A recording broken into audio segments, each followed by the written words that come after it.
Half Panay, half Japanese si Alena na kasalukuyang janitress sa isang prestihiyosong hotel sa Maynila. Sa edad na 15 taon ay iniwan na siya ng kanyang ina na dating nagtatrabaho sa isang bar bilang isang prosti at iniwan ito sa kanyang stepfather na si Ramon, isa namang drug lord.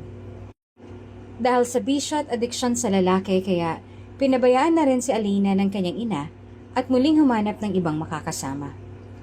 Sa murang edad ay si Alena na ang sumusuporta sa kanyang sarili.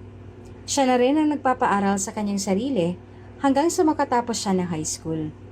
Lulong sa sugal at masamang bisyo ang kanyang stepfather na si Ramon, kaya lahat ng kinikita niya bilang drug lord ay napapatalo lang din niya sa sugal. Kaya wala rin kinahihinat na ng bawat sentimo na kanyang nagiging porsyento sa bentahan. Na makatapos ng high school si Alena ay doon na siya nagsimulang humanap ng trabaho at sakto ngang nangangailangan ng janitress sa isang hotel kaya mabilis niya kaagad itong inaplayan at sa kabutihang palad ay kaagad din naman siyang natanggap. Kung bago ka pa lang sa channel na ito, Ate Jane TV, huwag kalimutang pindutin ang notification bell and subscribe button. Sana po hindi naman malaking abala sa inyo ang pagpindot ng subscribe button dahil ang kapalit po nito ay ang pagsuporta para makapag-produce ng mga libreng stories sa mga channels ni Ate Jane. Maraming salamat!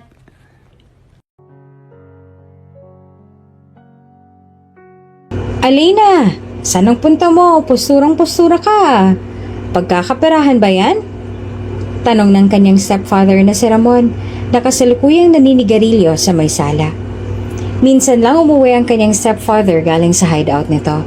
Minsan nga hinihiling na ni Alena na sana wag na itong umuwi dahil talagang salot na ito sa lipunan. At kapag nalalasing din ay napagbubuhatan na nito ng kamay ang dalaga.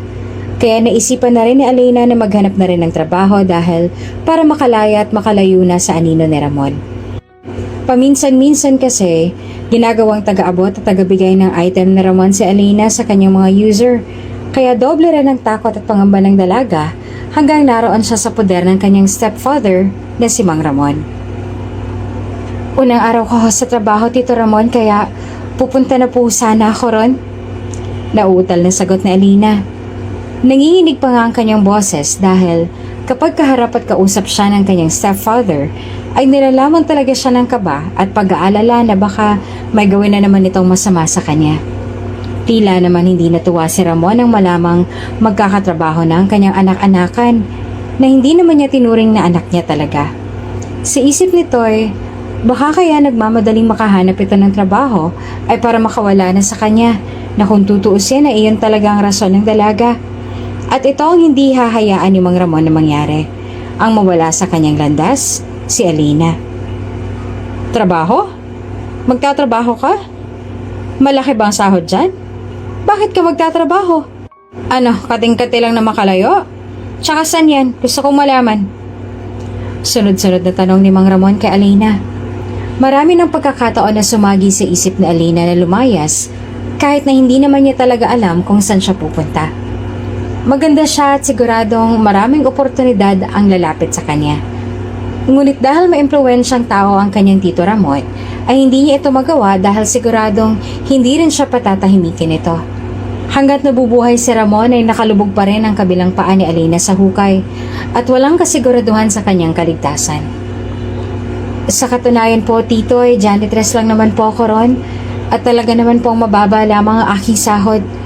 Gusto ko lang pong makatulong sa gastusin natin dito sa bahay kaya naisipan ko pong magtrabaho. Palusot ni Alena. Nagsinungaling na lamang siya sa kanyang sagot para hindi na siya pag-isipan pa ng masama ni Ramon. Tumawa naman ang makahulugan si Ramon. Siguraduhin mo lang, Alena. Tandaan mo, saan ka man pumunta, kayang-kaya kitang masundan at matunton. Kaya kong maamoy ang presensya mo at mahuli ang anino mo. Marami akong mata. Ganon din ang aking mga galamay. Kaya kaunting pagkakamali mo lang, ulo ang kapalit. Pasensyahan tayo. Wika ni Ramon ang may matalas na tingin kay Alena. Bumilis naman ang paghinga ni Alena pero hindi niya na pinahalata pa sa kanyang stepfather na nasindak siya sa sinabi nito. Umiwas na lamang ito ng tingin at tumango. At siya nga pala, yung sasahurin mo dyan, ibibigay mo yan sa akin ang buo. Total, sinabi mo kanina na Para sa gastusin yan dito sa bahay, di ba? Ako nang bahalang mag-budget. Hindi ka na rin naman makakaangal dahil ako naman ang magdedesisyon. Simula nang iniwan ka ng pokpok mong ina, responsibilidad na rin kita. Kaya malaki ang utang na loob mo sa akin. Sa katunayan ay kulang pa yung buhay mo bilang kabayaran. Kaya anumang perang pumasok sa'yo, ay sa akin lahat mapupunta. Nauunawaan mo? Anas ni Ramon. Hindi naman makatingin ng maayos si Alina at pilit na lamang na sumasagot. Opo, Tito Ramon. Nauunawaan ko ho. Sagot niya kahit hindi bukal sa kanyang loob. At dahil wala na rin sasabihin pa si Ramon, ay minarapat na lamang ni Alina na umalis. Ito ang kanyang unang magiging trabaho. Sanay naman siyang magbanat ng boto kaya kahit anong trabaho ang ibigay sa kanya ay kayang-kaya niyang gawin. Sanay sa hirap at walang arte sa katawan. Iyon pa lang kasi ang bakanting posisyon doon sa hotel kaya pinatulan na rin ni Alina kesa naman sa wala. Nang tuluyan ng makaalis si Alina ay dumiretso na ito sa hotel ng kanyang pagtatrabahuan. Nakasuot lamang siya ng puting polo blouse sa pantaas at itim na slacks. Dala-dala ang ilang requirements na kailangan niyang ipasa sa HR bago siya magsimula. Nang makapasok siya sa loob ay sa lobby muna siya pinaghintay ng manager. Pinagtitinginan siya ng mga staff na naroon dahil sa posisyong inaplayan niya ay tila hindi umaakba sa itsura niya at hindi nababagay sa postura niya. Siya rin ang pinakabatang janitress sa hotel at karamihan sa mga kasamahan niya ay halos matatanda na lahat. Ikaw si Alina? Lumapit ang manager sa kanya at saka nagtanong. Tumayo naman si Alina upang magbigay galang sa manager. Opo ma'am, ako po si Alina. Magalang na sagot naman ni Alina sa kanyang manager. Dala mo bang iba mong requirements? Muling tanong ng manager. Opo, eto po ma'am. Inihanda na ni Alina ang dala nitong brown envelope kung saan nakalagay ang mga requirements at saka inaabot na sa kanyang manager. Nang maiabot ito ng kanyang manager ay isinama na ito sa kanilang opisina upang i-briefing ito at i-discuss na ang kanyang mga duties and responsibilities bilang janitress sa hotel na iyon. Yun lang ang gagawin mo, Alina. Kaya mo ba yon? Tanong ng manager matapos i-discuss kay Alina ang mga dapat nitong gawin. Oo naman po, ma'am. Kayang-kaya ko po yun. Pagmamalaki naman ni Alina. Palibhasa ay sanay sa hirap ay wala siyang kaate-ate sa katawan. Kahit na anong trabaho na iatang sa kanya ay gagawin niya. Okay, sige. Makakapagsimula ka na ngayon. Ipapag-guide kita kay Ate Celeste. Siyang magsisilbi mong head at siya rin ang mag-uutos sa magsasabi kung anong mga gagawin mo. Mabait yon at madaling makasundo dahil siya rin ang halos nanay-nanaya ng mga staffs dito. Ilang taon na rin siya nagtatrabaho rito at nakuha na rin niyang tiwala ni Boss X, yung boss namin at may-ari ng hotel na to. O siya, sige, halika na para makapagsimula ka na. Paliwanag ng manager. Habang nakikinig ay nakakaramdam naman ng kasabikan si Alina. Sa katunayan, ang aking ganda naman talaga niya ay hindi pang janitress kundi pang receptionist. Ngunit dahil wala siyang mga sertipiko o nakukuha man lang na vocational na mga kurso, ay hindi siya nakapasa sa posisyon na iyon. Kung tutuusin nga ay mas mukha pa siyang receptionist kesa sa mga receptionist na talaga sa hotel na iyon. Nang maipakilala na ng manager si Alina sa head janitress, ay iniwan na rin niya ang mga ito. Ikaw ba si Alina? Panimulang tanong ng matanda. Tila nasa edad na 50 na ito pataas at mukhang istrikta. Kabaligtaran ng paglalarawan sa kanya kanina ng manager. Opo, hello po. Natutuwa po ako makilala kayo at makatrabaho. Magalang na sabi ni Alina. Hindi maiwasan ng matanda na mapatingin sa dalaga mula ulo hanggang paa. Napapataas nga ang kanyang kilay dahil maging siya ay napapataka sa itsura ng dalaga para sa posisyon na iyon kaya siya ay napatanong. Iha, alam mo bang trabahong pinapasok mo? Baka mali ka nang ina-applyan. Nagtatakang tanong ni Ginang Celeste sa dalaga. Napakunot naman ang noon ni Alina at napaisip. Opo, Ginang Celeste. Ang in-applyan ko po ay janitress at ipinagmamalaki ko po yun at hindi ko po yun ikinakahiya. Bakit po? May problema po ba, Ginang Celeste? Taas noong sagot ni Alina. Dahil mapagkumbaba ay wala naman sa kanya ang itsura. Kung pangit ba siya o maganda, ang gusto lamang niya ay kumita at makalaya man lang ng kahit ilang oras sa kanyang Tito Ramon. Ganun ba? Pagpasensyahan mo ng tanong ko, iha. Dahil sa tunay ay sa tinagal-tagal ko ng janitress sa hotel na to, ngayon lamang yata ako magkakaroon ng katandem na maganda at bata pa. Kaya natanong din kita dahil bawal ang maarte sa trabahong ito. Ganoon ka ba? Tas kilay na tanong ni Ginang Celeste kay Alina at kaagad namang sumunod ng dalaga. Naku po, hindi po ako maarte. Hayaan niyo po, makikita niyo naman po yun sa resulta ng trabaho ko. Sanay po ako sa ganyang gawain dahil yan na rin naman po ang kinalakan ko. Kaya wag po kayong mag-alala sa akin, Ginang Celeste, dahil wala po sa bokabularyo kong pagiging tamad. Taas noon namang sagot ni Alina kay Ginang Celeste. Dahil nakita naman ni Ginang Celeste ang determinasyon ng dalaga sa trabaho, ay tumango na lamang ito at sinimulan na rin niyang ituro dito ang mga lugar na naka-assign sa kanya. Ngunit bago iyon ay ibinigay muna niya kay Alina ang uniformeng gagamitin nito at nang maisuot ay lalong nangibabaw ang kagandahan nito. Hanggang gabi ang kanyang shift, kaya gabi na rin siya nakauwi sa kanilang bahay. Hindi muna rin siya binigyan ng mabigat at madaming trabaho ngayon dahil unang araw pa lang naman niya. Na makauwi na si Alina sa kanila ay nadatnan niya ron na nagsusugal ang kanyang Tito Ramon kasama ang mga kaibigan nitong adik at sugalero rin. Pagkapasok niya ay lalampasan na lamang niya sana ang mga ito dahil sa tuwing nasa kanilang bahay ang mga lalaking yon ay hindi kampante si Alina. Tila nagsisisi nga siya kung bakit umuwi pa siya. Kaso, hindi naman nga maaaring hindi dahil takot siya sa mga banta sa kanya ng kanyang Tito Ramon. Kaya umuwi pa rin siya sa kanila. Kahit naman kasi magsumbong siya sa mga pulis, ay hindi niya alam kung sino ang pagkakatiwalaan sa mga ito dahil halos ang iba rin rito ay nakakasama ng kanyang tito kaya sigurado siyang mas mapapahamak lamang siya kapag ipinilit pa niya ang gusto niya. Ramon, napakaganda talaga niyang anak-anakan mong yan. Sigurado akong may nobyo na yan, ano? Tanong ng isang kasamahan ni Ramon habang nakatingin ng malagkit kay Alina.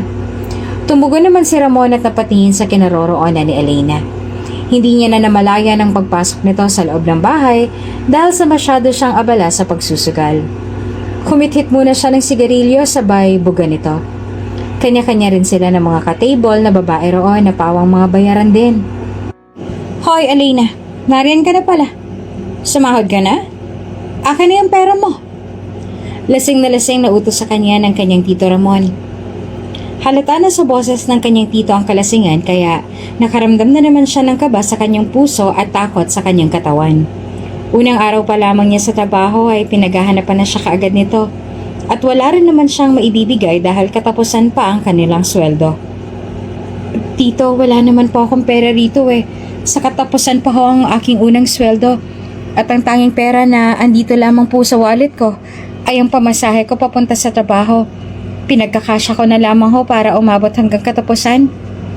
Nanginginig na lumapit si Alina at mahinahong nagpaliwanag sa kanyang tiyo. Anong katapusan? Kaya ayaw kitang pagtrabahuin eh. Lolokohin ka lang at iisahan ng mga lecheng employer yan. Ganito ha? Sabihin mo sa manager mo dapat kada araw ang sahod mo. Dahil matinding pangangailangan natin dito sa bahay. Galingan mo na lang ang pagpapaawa. Kung nagpokpok ka na lang katulad nitong si Annabel, di sana hindi ka na maghihintay pa ng katapusan para lamang makasweldo. Mahina ka. Hindi ka gumagamit ng utak. Bulalas ni Tito Ramon kay Alina. Halos mapahiya na roon si Alina ngunit wala na siyang pakialam. Sanay na siya sa laging ginagawa ng kanyang Tito Ramon kaya hindi na siya natatamaan. Kaya sa dibdibin ng mga sinabing iyon ni Ramon ay nagtungo na lamang ito sa kanyang kwarto. Ni hindi pa nga siya kumakain ng hapunan dahil kung gastos pa siya ay baka wala na siya lalong maipamasahe sa mga susunod na araw. Mabuti na nga lang din at mukhang nananalo sa sugal si Ramon dahil kung hindi ay maaaring nakuha na nito ang allowance si Alina. Halos inabot na ng madaling araw ang pagsusugal na iyon sa kanilang bahay at tuluyan na ring umalis. Ang ibang babae ay nakatulog na sa sala at ang iba naman ay ginawa pang motel ang bahay. Wala pa sa plano ni Ramon ang matulog kaya pinukaw nito ang dalagang si Alina na kanina pa natutulog. Lasing na lasing si Ramon sa mga oras na yon kaya abot-abot ang pangamba ni Alina. Sa katunayan na hindi talaga siya makatulog dahil sa pag-aalalang baka kung ano ang gawin sa kanya ng kanyang Tito Ramon. Ngunit kung hindi naman niya ito pagbubuksan ng pinto, ay maaaring mas lalo siyang malilintikan nito. Aleyna, buksan mo nga tong pinto. Bakit ba may palaklak ka pa? Aleyna! Hiyaw ni Ramon habang malakas na kinakatok ang pintuan ng kwarto ni Aleyna. Wala na ring nagawa si Aleyna kaya pinagbuksan na rin niya ito ng pinto. Kahit na abot-abot ang kanyang kaba, ay lakas loob pa rin niyang tinungo ang pintuan at nanginginig pa ang kanyang mga kamay na pinihit ang doorknob. Nang buksan niya ang pinto ay doon bumungad sa kanya ang kanyang Tito Ramon na namumula ng muka, dala ng alak. Bigla namang nagbago ang timpla ng itsura nito nang makita niya ang mukha ni Aleyna. Aleyna, bakit ba ang tagal mong buksan? Halika nga muna rito sa labas at hindi pa tayo nakakapag-usap. Kay aga-aga pa, tutulog ka na agad. Halika muna rito. Samahan mo muna ako rito sa kusina. Sambit pa ni Ramon sa lasing na boses. Mabilis na nagbago ang timpla ni Ramon nang mapatingin sa magandang itsura ni Aleyna. Noon pa man ay asiwana ang dalaga dahil sa mga titig ng kanyang Tito Ramon sa kanya. Ramdam niyang may ibang intensyon ng mga tingin na iyon kaya iyon lagi ang kanyang iniiwasan. Hindi naman makapalag si Aleyna dahil sakit lamang ng katawan ang aabutin niya kapag hindi siya kaagad sumunod kay Ramon. Lumabas na rin siya ng kwarto at katulad ng sinabi ni Ramon ay sinamahan na lamang niya ito sa may kusina. Umupo si Ramon sa may upuan sa may hapagkainan habang malalim na tinititigan si Aleyna mula ulo hanggang paa. Itimpla mo nga muna ako ng kape, utos ni Ramon kay Aleyna. Sumunod naman kaagad si Aleyna at sa mga oras na ito ay gusto na lamang ni Aleyna na sana ay bumilis na ang oras para papasok na ulit siya sa trabaho. Para makatakas na muli siya sa kanyang Tito Ramon kahit na saglit lamang. Kabadong nagtitimpla ng kape si Aleyna hanggang sa magkatapon-tapon ng mainit na tubig sa pagsasali niya sa tasa dahil nanginginig na ang kanyang mga kamay. Aleyna, dahan-dahan lang. Huwag mong madaliin at hindi naman ako nagmamadali. Sambit ni Tito Ramon ang marahan at malagkit pa na nakatingin sa buong katawan ni Aleyna. Hindi naman mawari ni Aleyna ang kanyang nararamdaman dahil asiwang-asiwa na siya sa inaasa ng kanyang manyak na stepfather. Ilang sandali pa ay lumapit na siya kay Ramon dala-dala ang kape. Tiyo, ito na ho ang kape ninyo. Utal na sabi ni Aleyna sabay baba niya ng tasa ng kape sa may mesa sa harap ni Ramon. Pagkababa niya ng baso ay aalis na sana siya nang hawakan ng kanyang Tito Ramon ang kanyang braso. Saglit lang, bakit ka ba nagmamadali? Makipagkwentuhan ka muna sa akin.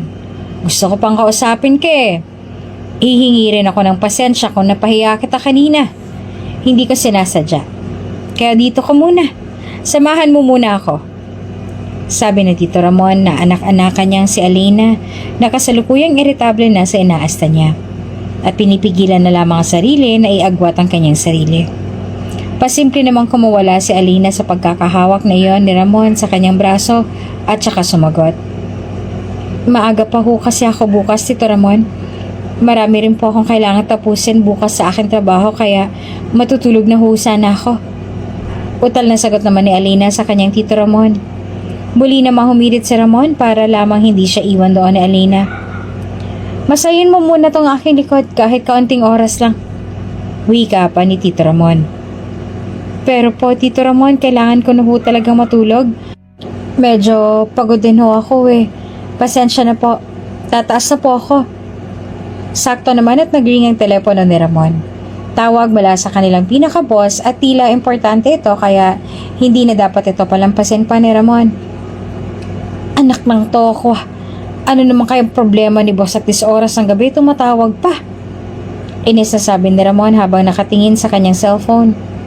Bahagya naman nakahinga na maluwag si Aleyna at mahinang nagpasalamat dahil naisalba siya ng tawag na iyon.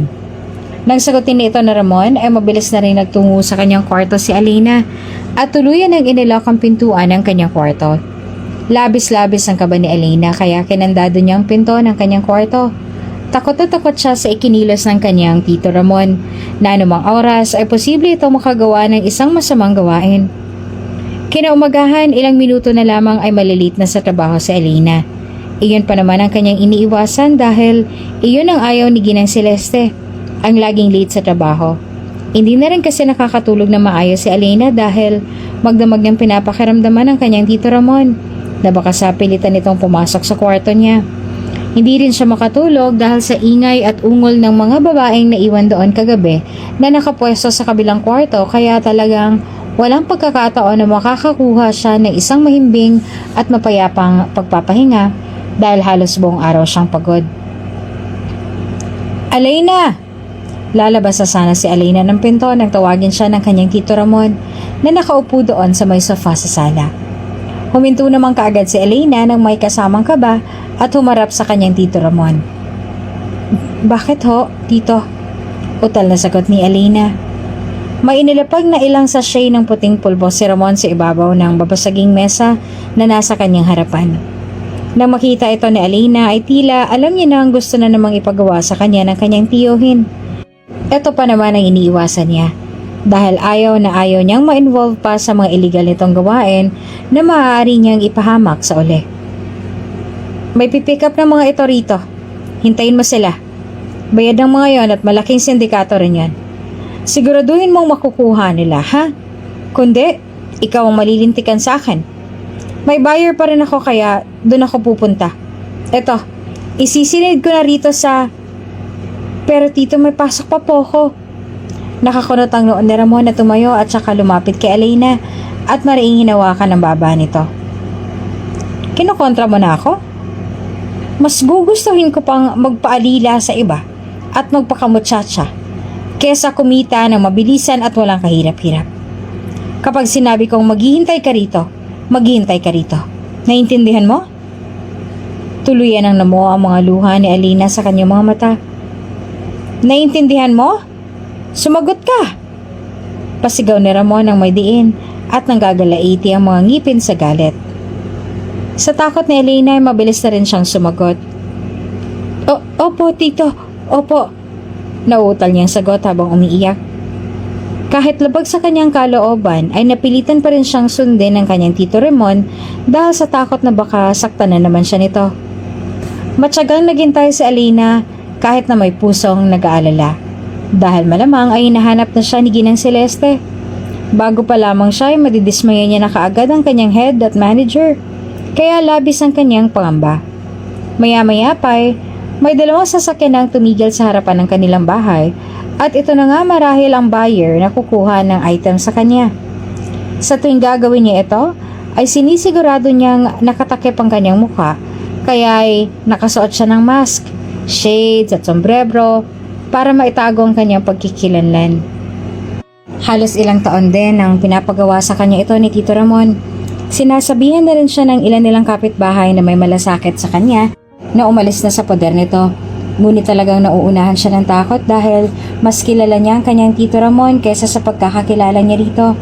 Kayang-kayang pumatay kapag trinidor siya at niloko, kaya hindi talaga magawang lumayas na Alina. Pagkatapos ng abutang iyon sa pagitan ni Alina at ng ilang kalalakihang iyon, ay mabilis na siyang umalis at nagtungo sa kanyang trabaho. Halos kalahating araw na rin siyang late kaya kabado na siya kung tatanggapin pa siya na makapagtrabaho ngayong araw. Nang makarating si Alina sa hotel ay nagpunta kaagad siya sa kanilang kwartel kung saan naroon ang kanyang uniforme at nagpalit kaagad ng damit. Pansin niya na wala ang mga kasamahan niya sa departamento. Wala sa kanyang paligid. Sa isip niya ay baka nasa mataas na floor na ang mga ito at talagang huli na siya sa mga gawain. Maging ang manager at si Ginang Celeste ay wala na rin. Nang mapadaan ng isang bellboy ay kaagad niya itong tinanong. Kuya, napansin mo ba si Ate Celeste? Tanong ni Alina sa bellboy. Napatingin naman sa kanya ang bellboy. Ikaw yung bagong janitress, di ba? Tanong ng bellboy. Oo, ako nga po. Na-late kasi ako ng pasok kaya hindi ko naabutan si Ate Celeste sa room namin. Napansin mo ba sila? Tugon naman ni Alina. Ang alam ko, nasa opisina ni boss ang mga nasa cleaning department. Nagmi-meeting kayo, kakaumpisa lang siguro, baka makaabot ka pa. Sabi pa ng bellboy. Nanlaki naman ang mga mata ni Alina dahil sa nabanggit nitong meeting. Sa isip niya ay lalo siyang malalagot dahil may meeting pala sila tapos na-late pa siya. Pagkasabing iyon ng bellboy ay kaagad na kumaripas si Alina ng takbo patungo sa opisina ng kanilang boss. Nang marating niya ang opisina, ay kaagad na siyang kumatok sa pinto. Alina, bakit ngayon ka lang? Mahinang tanong ni Ginang Celeste pagkabukas niya ng pintuan. Pasensya na po, Ate Celeste. Mamaya ko na po ipapaliwanag. Mahina namang sagot ni Alina. O siya, pumasok ka na rito at abot na abot ka pa sa meeting. Tuluyan na nga pumasok sa loob si Alina. Naroon nakaupo sa may gitna si Boss X nila kung tawagin, ang may-ari ng hotel at iba pang mga negosyo sa loob at labas ng bansa. Si Boss X ang isa sa mga mayayamang negosyante sa bansa. Isa sa pinakabatang CEO at marami ring koneksyon si Boss X sa industriya. Maging ang ilang mga politiko ay labis ang paghanga sa kanya. Noon pa man ay mayaman na talaga ang kanilang pamilya, kaya nung pumanaw ang kanyang ama ay siya nang sumalo sa lahat ng negosasyon at ari-arian ng kanilang pamilya. Siya nang may hawak ng ilang sakahan at pabrika sa kanilang buong probinsya at Kamaynilaan. Kaakibat din ng kanyang estado titulo ang ilang katransaksyon sa negosyo na may mga illegal din na mga gawain. Dahil bihasa na at matagal na sa industriya, ay hindi nabingi at bulag si Boss X sa ganitong gawain. Pero magpagganon pa man, ay sa kabila ng kaliwat kanan ng mga kakilala niyang mataas na tao na nasa illegal na gawain, kailanman ay hindi niya sumagi sa isipan na mapabilang din sa mga ito. Samantala, napatitigre ng ilang segundo si Boss X kay Alina. Namumungay pa ang kanyang mga mata habang kinikilates ang dalaga. Maaaring maging siya ay nagtataka kung bakit ito ang napiling trabaho ni Alina. Katulad ng ibang ordinaryong lalaki, nagagandahan din naman si Boss X sa magagandang babae. Ngunit sa pagkakataong ito, ay tila bigla siyang nahumaling. Siya bang bago? Paunang tanong ni Boss X at kaagad namang tumugon ang manager. Opo, boss. Siya po si Alina. Alina si Boss X, ang nagmamay-ari ng hotel na to. Napatulala naman si Alina. Hindi niya akalaing makikilala na rin niya kaagad ang Boss X na tinutukoy ng lahat. Hindi rin naman niya maitatanggi na may angkin din itong kagwapuhan at kakisigan. Kahit balot na balot ng itim na coat ang kanyang katawan, ay halata pa rin sa kanya ang katikasan ng kanyang katawan. Tila ngayon lamang siya nakakita ng ganitong kagwapo na aakalain mo talagang isang artista. Sa palagay nga niya ay baka bumida na rin ito sa ibang mga pelikula sa telebisyon. Kahit na ang totoo ay hindi naman. Good morning po, Boss X. Ako po si Alina. Ako po ang bago ninyong janitress. Magalang na tugon naman ni Alina. Tumangu-tangu na lamang si Boss X at saka umiwas na rin ng tingin. Okay, have a seat. Tugon ni Boss X. Anyway, kaya ako kayo pinatawag ay para sa ilang magiging pagbabago dito sa ating hotel. Sinimulan na nga ni Boss X ang ilan niyang agenda na work-related sa pagmimitingang ito. Habang nagsasalita siya sa bawat pabuka ng bibig niya, ay para namang nanonood si Alina ng isang matinee idol sa telebisyon, kaya hindi niya maitago ang kanyang kilig. Napapatingin naman sa kanya si Ate Celeste dahil halos matunaw na sa kanyang mga titig ang kanilang boss na si Boss X, kaya pasimple niyang siniko ang dalaga. Nang matapos ang meeting ay nagkanya-kanya na rin sila ng labas at bumalik na muli sa kanilang mga trabaho. Hoy, Alina, halos matunaw na kanina si Boss X sa titig mo, ha? Type mo, no? Namilog naman ang mga mata ni Alina nang tuksohin siya ni Ate Celeste. Naku, hindi po. Sa yaman at katanyagan ni Boss X, parang nakakahiya naman po na magustuhan siya. Mali po kayo nang iniisip. Wika naman ni Alina kay Ate Celeste. Aaminin niya man o sa hindi sa kanyang sarili, ay tila na love at first sight nga siya sa sarili niyang boss. Ngunit sa layo ng agwat ng buhay nila sa isa't isa, ay napaka-imposible talaga na magkagusto rin ito sa kanya. At sa sobrang abala sa buhay ni Boss X, ay pawang wala na nga itong oras pa para sa ganito. Asus, pakunwari ka pa. Teka, maiba tayo. Bakit ka ba na late? Na hindi ka malang nagpa-abisa na malilate ka. Halos kalahating oras din yan, Alina, ha? Sunod noon, warningan na talaga kita. Binaling naman agad ni Ate Celeste ang usapan sa pagka-late na Alina. Nahalata rin ito na namumula ang ibang pisngi ng dalaga, kaya inusisa niya na rin ito. At saka bakit parang ang pula niyang sa may bandang baba mo? Pasaba yan?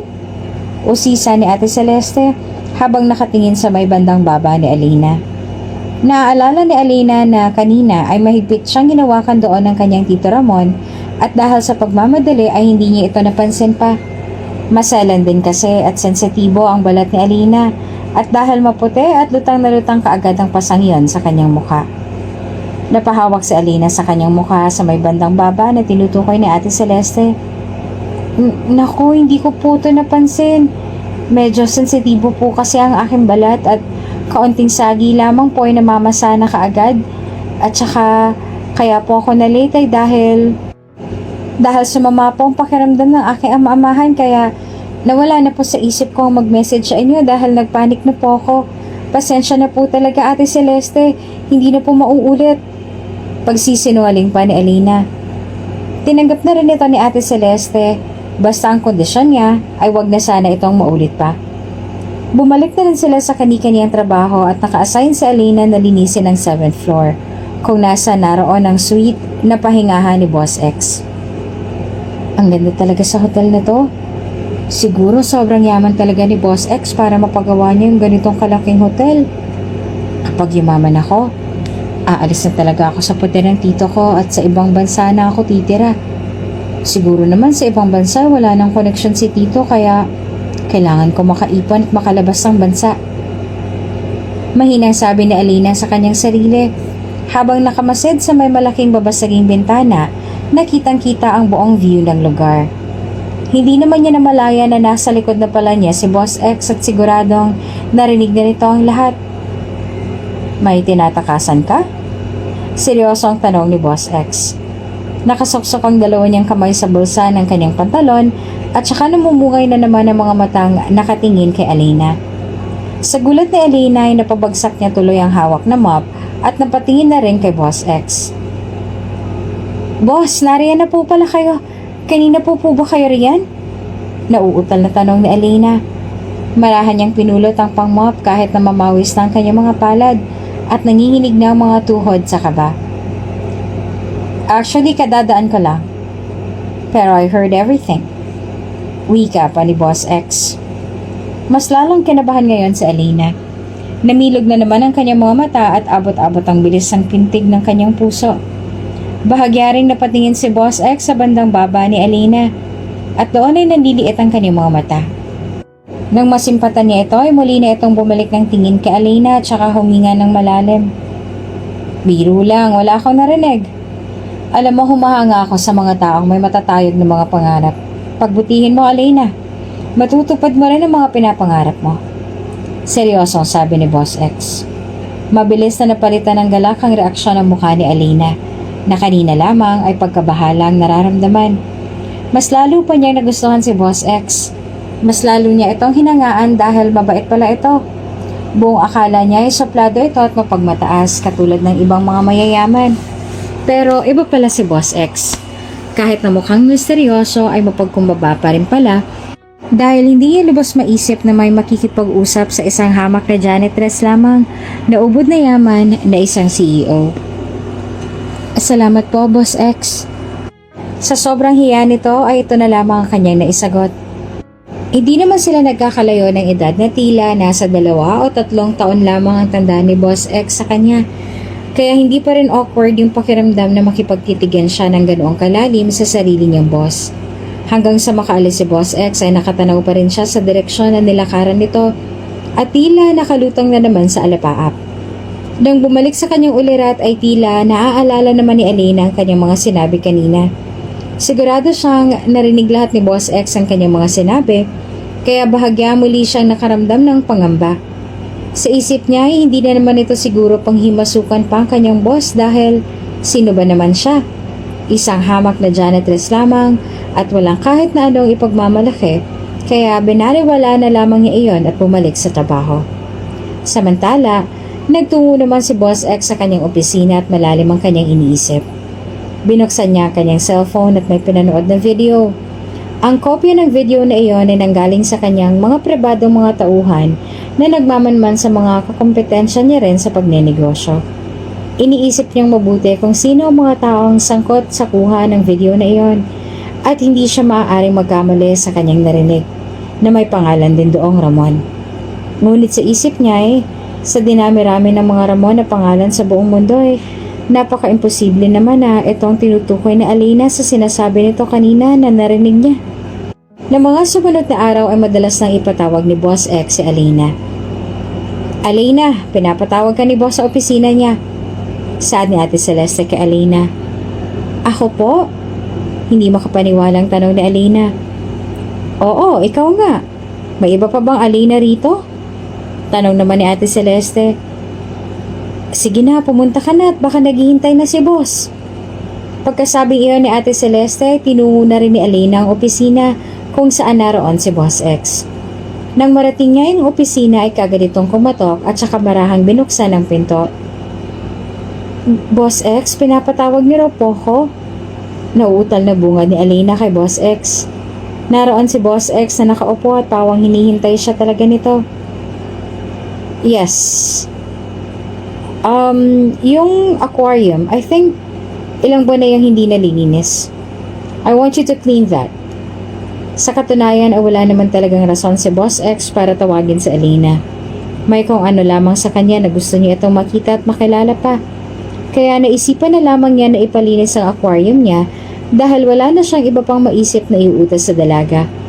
Sumunod na lamang si Alina kahit napaisip siya sa utos na iyon ni Boss X. Palihim siyang napangitir sa puntong iyon. Ultimo kilos at galaw niya ay nakamasid sa kanya si Boss X. Kaya medyo naiilang din siya, lalo pat kapag ito nang nakatitig ay sadyang nakakatunaw. Sa isip niya ay, ilang babae na kayang natunaw sa mga titig na yon. Marahil nga'y marami na at isa siya sa mga babaeng yon. Alina, tawag ni Boss X. Habang naglilinis ay tumugon na rin ang dalaga. Yes po, sir. Tugon naman ni Alina. Bago sumagot si Boss X ay huminga muna ito ng malalim. Gusto sana itong i-open yung about sa Ramon na nabanggit nito. Pero naisip niya na baka hindi naman ito yung taong tinutukoy niya. Baka mapahiya lamang siya at baka kung ano pang isipin ni Alina. Kaya hindi niya na tinuloy pa ang kanyang sasabihin. Yung mga isda, pakainin mo na rin. Palusot niya. Pasimple namang napakunot ang noon ni Alina at nabibirduhan na sa ikinikilos ng kanyang boss. Sigurado siyang may gusto itong sabihin at iyon ang gusto niyang malaman. Sige po boss, pakakainin ko na lang din po. Matapos ang ilang minutong paglilinis ay nakalabas na rin ng opisina si Alina at naiwan pa rin sa loob si Boss X. Dan, may pamamatsagan ako sa'yo. Bungad ni Boss X sa kanyang tauhan na kausap sa kanyang telepono. Sige po boss, sino po? Tanong ng kanyang tauhan. Isang babae. Isa sa mga janitress ko. Ang pangalan niya ay Alina. May alam si Boss X na hindi alam ni Alina. Gusto niyang masiguro na hindi si Alina at yung lalaking nabanggit nito ang sangkot doon sa video na yon, kaya pinamatsyagan niya na ang dalaga mula pagpasok sa trabaho hanggang sa kanyang pag-uwi. Nang sumunod na araw ay nagtataka nagtanong si Alina kay Ate Celeste patungkol sa kanyang naoobserbahan o mga nakaraang araw. Ate Celeste, alam niyo po ba nitong mga nakaraang araw? Pakiramdam ko may sumusunod sa akin. Nagtatakang sabi ni Alina kay Ate Celeste. Kaagad namang sumagot si Celeste. Sumusunod? Saan naman? At paano mo naman nasabing sinusundan ka? Tanong naman ni Ate Celeste. Dahil nung nakaraan po nung nag-out ako, may napansin akong lalaki. Tsaka malakas pong pakiramdam ko sa mga ganyang bagay Alam ko kung ako yung tinititigan niya. Tsaka bago ako umuwi nun, sinubukan kong pumasok muna sa 7-Eleven. Tapos doon nakita ko siya ulit. Nung lumabas ako, lumabas din siya. Pero wala naman siyang binili. Hindi ko siya kilala. Hindi pamilyar ang mukha niya sa akin kaya sigurado akong sinusundan niya talaga ako. Kwento ni Alina. Nako, may kaaway ka ba? O baka merong may galit sa'yo na hindi mo alam? Nako Alina, mag-iingat ka. Lalo pat gabi na tayo kung umuwi. Maraming naglipa ng masasamang loob dyan sa daan. Babae ka pa naman. Magdoble ingat ka. Nag-aalala namang sabi ni Ate Celeste. Wala nga po akong kaibigan. Kaaway pa kaya ang magkaroon? At saka hindi na nga po ako lumalabas ng bahay dahil bahay trabaho na lang ako. Kaya sigurado akong may iba pang pakayon sa akin, kung sino man siya. Sagot naman ni Alina. Alam ni Alina na hindi ito tao ng mga sindikatong nakatransaksyon ng kanyang Tito Ramon. Basta malakas ang kanyang kutob na ibang tao ito at marahil ay may kailangan ito sa kanya. O maaari rin naman na wala ding dahil nagmisulang hinahatid at sundulang talaga siya ng lalaki. Hindi naman siya sinasaktan at wala naman itong ginagawang masama kaya hinayaan na muna niya sa ngayon. Pero hindi ibig sabihin nito ay hindi na siya interesado na malaman ang pakay sa kanya ng misteryosong lalaki. Sa kabilang banda, habang nagmamop si Alina ay bigla siyang napahinto nang makita niyang lalaking laging sumusunod sa kanya sa loob ng hotel. Nang makita niya ito ay kaagad siyang nagtago upang hindi siya makita. Palihim niya itong minamanmanan. May kasama itong dalawa pang lalaki at ang hinala niya ay baka sinusundan na naman siya sa hotel na kanyang pinagtatrabahuhan. Kaya minabuti niyang magtago at hindi magpakita rito. Sa obserbasyon ni Alina ay tila may tinatanong lamang ang mga ito sa receptionist at saka nagtungo na sa elevator. Sinundan niya ang mga ito. Para siyang isang spy o kriminal na nagmamatsyag sa kanyang asta. Hanggang sa makarating sa 7th floor ang kanyang pagsunod. Muntik pa siyang makita ng mga ito. Mabuti na lamang at nakatago siya sa likod ng bellboy. Samantala, napapanood naman siya sa CCTV ni Boss X. Kaya bawat galaw niya ay alam nito. Alam nitong yung kanyang mga tauhan ang sinusundan ni Alina. Kaya natawagan niya kaagad ang mga ito kaya nagbago ang plano. Papunta sana sila sa opisina ni Boss X ngunit dahil nga baka malaman ni Alina ang totoo, ay muli na silang sumakay ng elevator at muli nang bumaba. Ha? Bakit bababa ulit sila? Alam ba nilang sinusundan ko sila? Sino kaya mga yun? Sabi ni Alina sa kanyang sarili.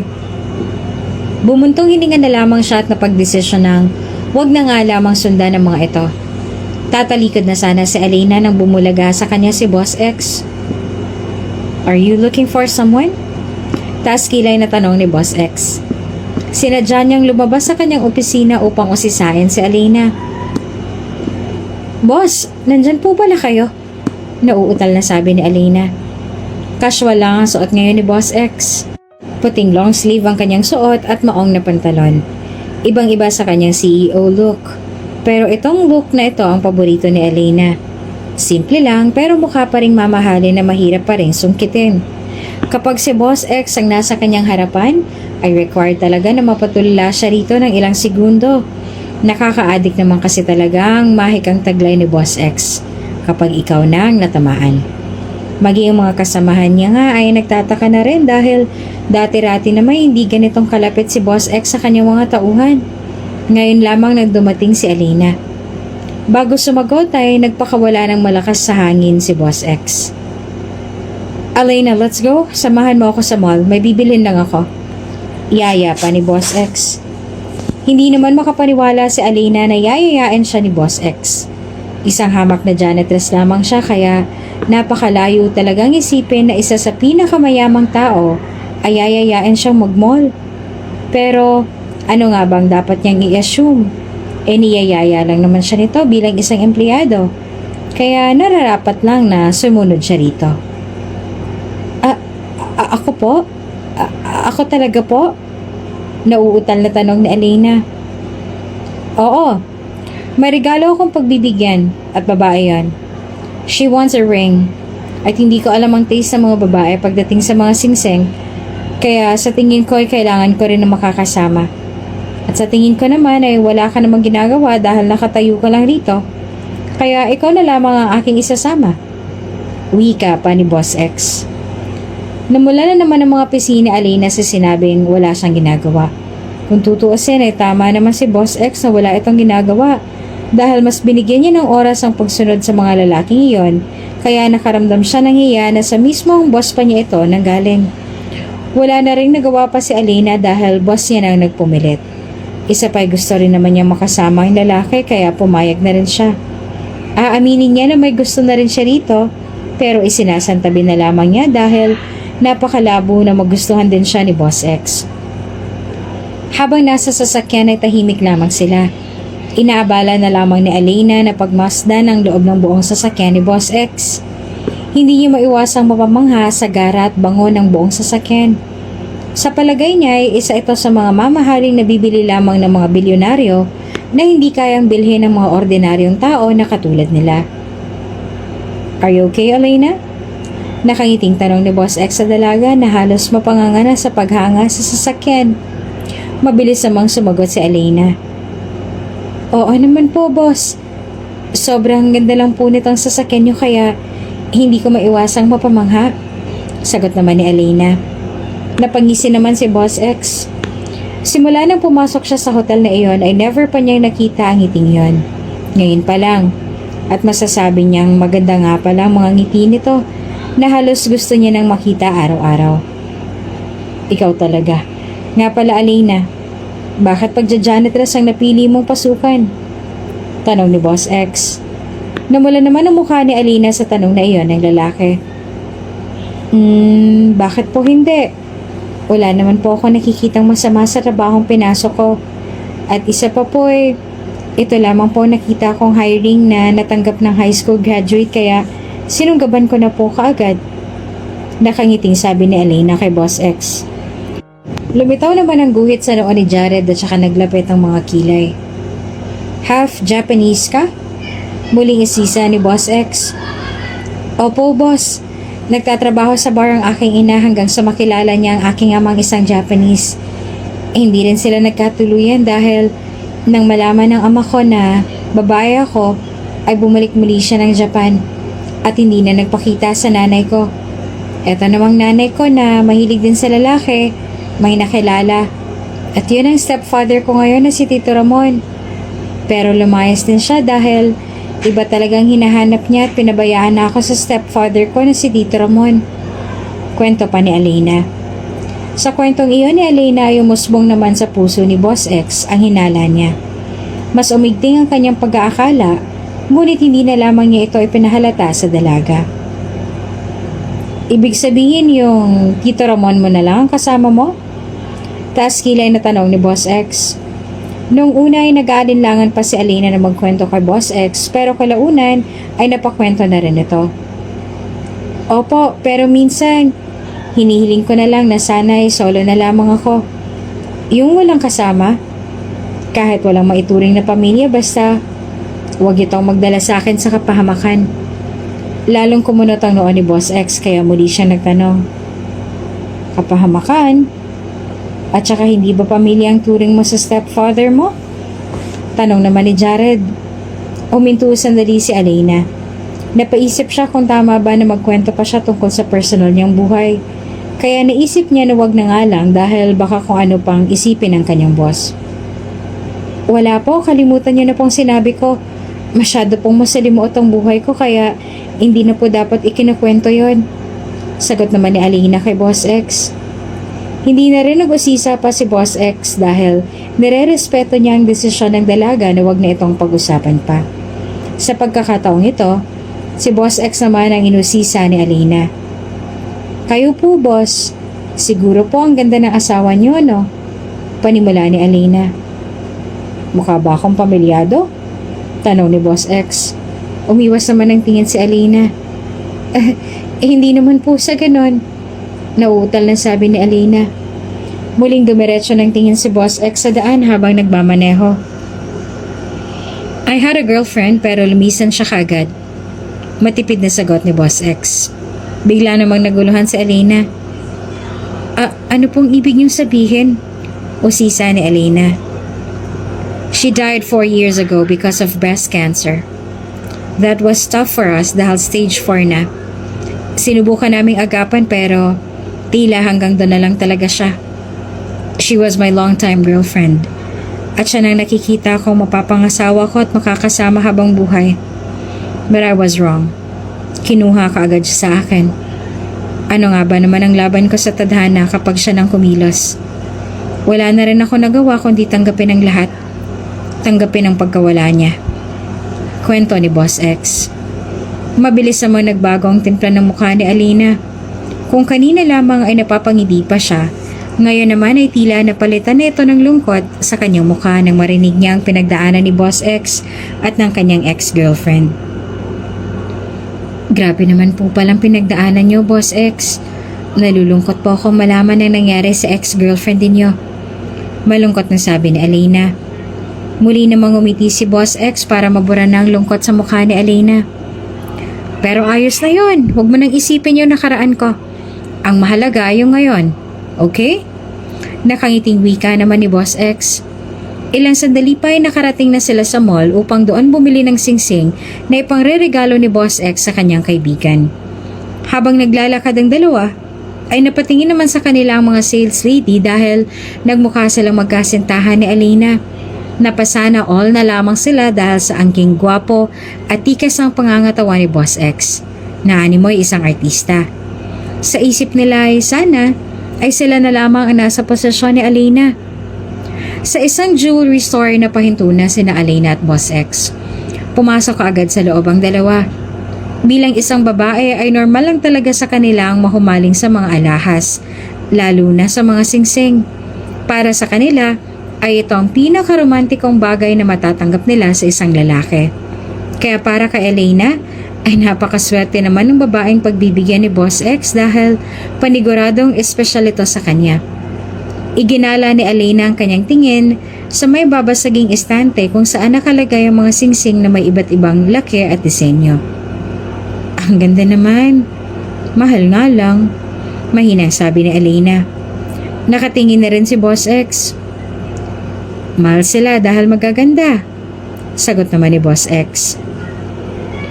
Kaya nga boss hindi talaga maa-afford ng mga mahihirap. Ilang kabang bigas lang mabibili rin Sabi naman ni Elena. May napili ka na ba? Tanong ni Boss X. Para sa akin po ay magandang isang to. Simple lang pero napaka-meaningful. Infinity ring. Tugon ni Alina na nakapako pa rin ang paningin sa infinity ring na yon. Tumangutango naman si Boss X na tila sumang-ayon din kay Alina. Okay, I'll buy it. Wala nang isip-isip at dumukat na ng wallet si Boss X. Na hindi mo lang siya nag-abala na tumingin pa ng iba bagkos ay sinunod na kaagad ang unang choice ni Alina. Boss, hindi po muna ba kayo titingin sa iba? Marami pa pong ibang disenyo, baka may magustuhan pa po kayo. Wika naman ni Alina. Yan ang una mong nagustuhan, diba? Ibig sabihin, sa dinami-rami ng magagandang singsing na narito, ay ang infinity ring ang umagaw sa atensyon mo. Kaya bakit pa tayo hahanap pa ng iba kung may nakita naman ng mga mata mo? Okay na rin ako sa disenyo. Simple pero elegante. Napangiti naman ang bahagya si Alina sa sagot na iyon ni Boss X. Makahulugan ang kanyang sinabi kaya ramdam ni Alina ang bawat salitang kanyang binitawan. Hindi niya akalaing may mga words of wisdom din pala ang kanyang boss na lagi na lamang seryoso kapag nasa trabaho. Sa kabilang banda ay hindi na nakasagot pa si Alina at nang mabayaran na ay nagyaya na rin siyang umalis. Tara na po, baka hinihintay na rin po ako ni Ate Celeste.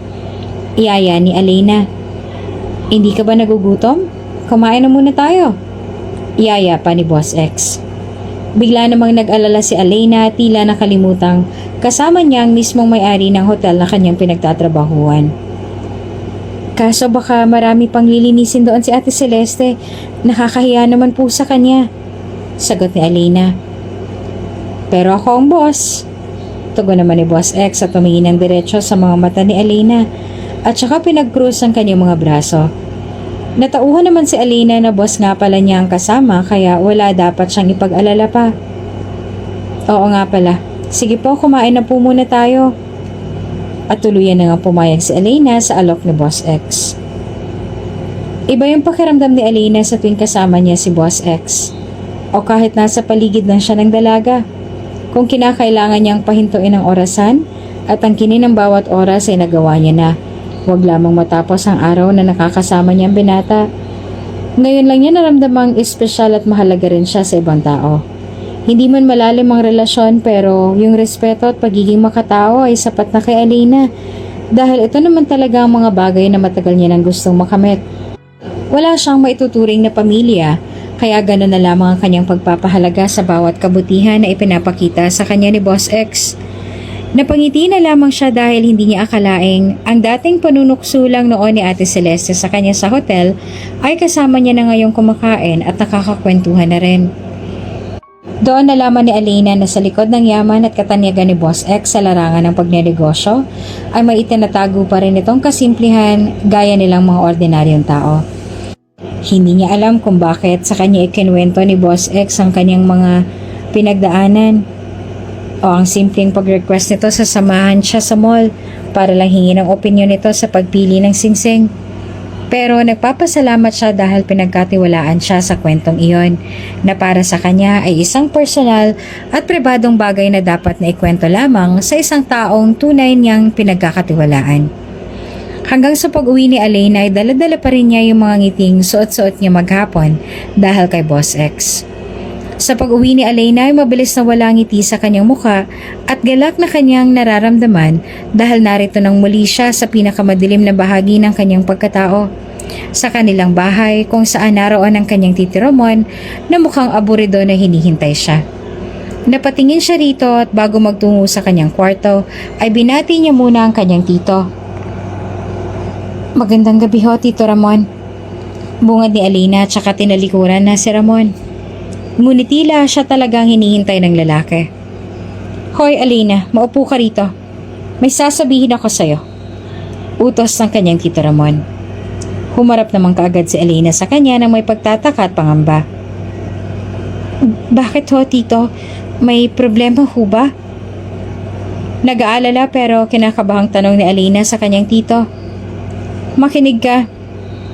Bukas na bukas ay isasama ka sa akin sa hideout at hindi ka na papasok sa trabaho mo."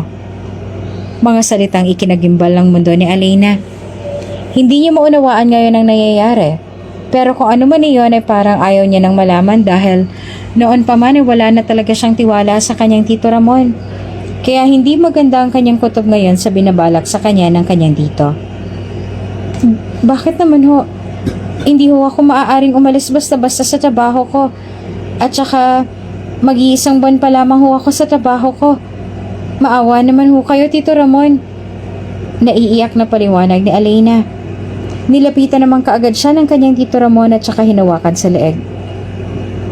"Mas mahalaga to kaysa riyan. So walang kwenta mong trabaho. Tsaka sa ayaw mo man at sa gusto ay wala ka rin magagawa dahil ako masusunod sa pamamahay na ito. Isa pa ayoko rin makita yung pagmumukha mo rito sa pamamahay ko. Kaya mas mabuti pang mawala ka na lang dito. Ako malalagot sa boss ko kapag hindi kita naisama bukas. Sa'yo nakasalalay ang buhay ko. Kaya huwag ka nang magdrama riyan dahil baka masaktan ka lang sa akin." Bulyaw ni Ramon kay Alina. Takot na takot ang itsura ni Alina at isa lamang maaring dahilan na tumatakbo sa kanyang isipan. Ito marahil ang tungkol sa iligal na gawain ng kanyang Tito Ramon. "Tito, bakit niyo ho ba ito ginagawa sa akin? Ano ho bang nagawa kong kasalanan sa inyo? Lahat naman ho ng utos ninyo at pinapagawa ninyo sa akin ay ginagawa at sinusunod ko kahit labag sa loob ko. Kahit nga buong sweldo ko ay binibigay ko sa inyo. Kahit na mismong sarili ko ay nakalimutan ko na dahil naniwala ako at umasa na isang araw mamahalin niyo rin ako dahil kayo na lang natitira kong pamilya. Na ituturing niyo rin ho ako balang araw na tunay ninyong anak. Kaya pinanghahawakan ko ho yun at umasa. Pero bakit, Tito? Bakit parang ang hirap sa inyo natanggapin at mahalin ako? Bakit po?" Tuluyan ang bumugso ang mga luha ni Alina. Ramdam niya sa mga mata ng kanyang tito na nakaramdam ito ng kaunting konsensya at habag sa mga sinabi ni Alina. Ngunit huli na ang lahat. Wala na ring magagawa pa si Ramon dahil para kay Ramon, mas mahalaga pa rin ang kanyang buhay kesa sa buhay ng kanyang anak-anakang si Alina. Palibhasay, isa sa juglord sa kanilang lugar si Ramon, ay may natakbo siyang ilang item at malaking halagang katumbas nito. Kaya nagalit ang pinaka-mastermind nila. Binigyan siya ng palugit upang maibalik ang mga nakulimbat niya, ngunit ang sumapit na ang araw na yon, ay wala na siyang naisaoli ni sentimo.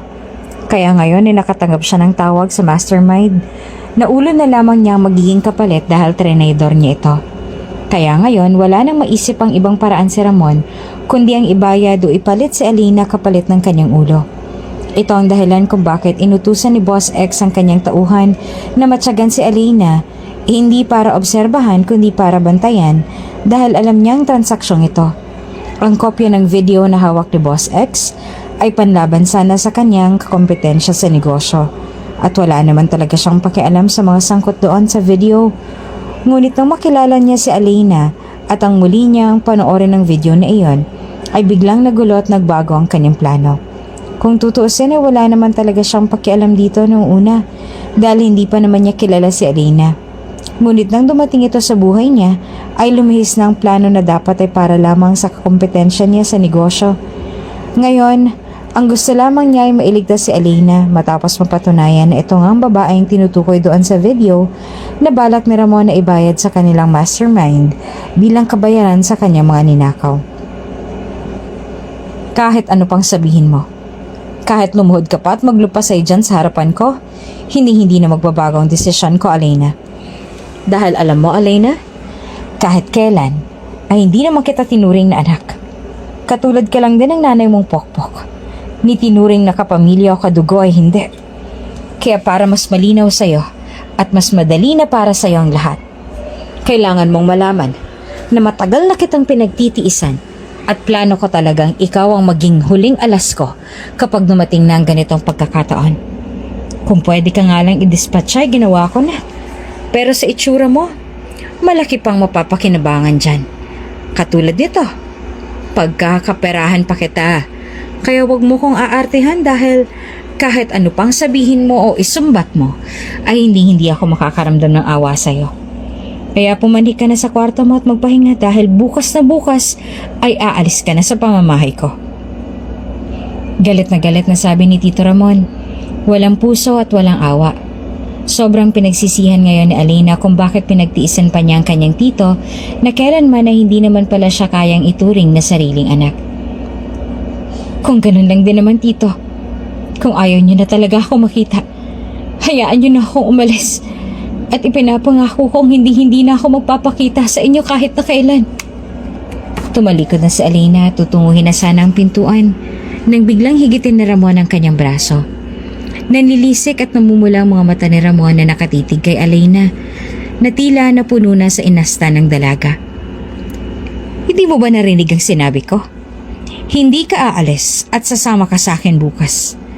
At kapag ipinilit mo pa ang gusto mo, ako na mismong didispatcha sa'yo. Nauunawaan mo? Mariin itong sabi ng may gigil. Hindi naman makaimik si Alina dahil sa mahigpit na pagkakahawak ni Ramon na hindi pa nakontento at muli pa itong sinakal.